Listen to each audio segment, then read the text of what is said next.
خواجه معین الدین اجمیری رحمت الله علیه د هندستان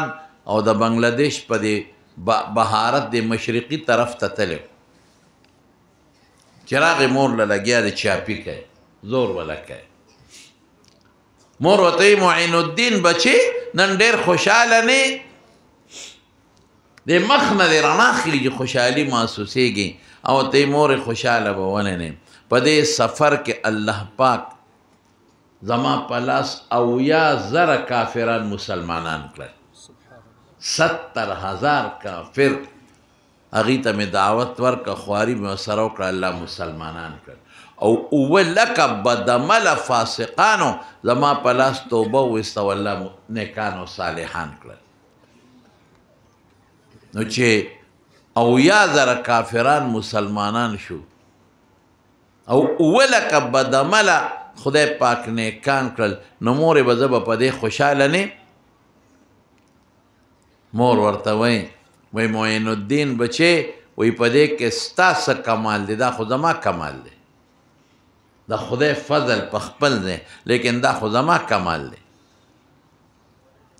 دی خو عالم و هوښیارو نو مور ته وایي مورې نن به راته دا وایه چې ستا سینګ کمال دی خواري ما وکړه منډې ما ووالې شوګیرې ما وکړې شپې مارونه کړې د ښځې بچو نه زه بارو تقریرونه ما وکړل مرۍ زما خوږ شوه په دې لارو کوڅو کې زه وګرځېدم په میاشتو د کور نه زه بارو خلکو ته مینتونه او نصیحتونه او مناظرې د دین ما وکړې کور دلته ناست دی دغه مسله ده او دغه کټ دی او ته وایې دا زما کمال دی نن به راته مورې وایي چې ستا څه کمال دی مور ورته معین الدین بچې 3 خبرې واوره وایي دا تا نه چې کومه ملغلره جوړه ده یو ښکلی عالم او نن د خلک په تقریرونو پسې ګرځئ او لاسونه دې ښکلی ستا خبرې ته خلک غوږ ږدي ستا په لاس خلکو ایمان راوړه مسلمانان الحمدلله او بدعملو د سره بیعت وکړه بچې د ښکلی عالم کې دنه جوړ دي دا زما د برکته دا زما خواري ده د الله فضل زما خواري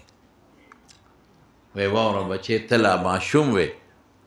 چې ما بوتلې استاد جي سره مې کښېنولې چې درته سبق وښایه ته به تښتېدې پټېدې به او په دې لارو کوڅو کې بورقه په سر به درپسې زه ګرځېدم چې خدای زما بچې چاته لوفر نشي نشیانو سره کښېننې جوارګرو سره کښېننې بدعملو سره په غلط مجلس کې دی کښېننې ته به تښتېدې پټېدې به زه به تا خو ماشومانو خو لوبې خوښې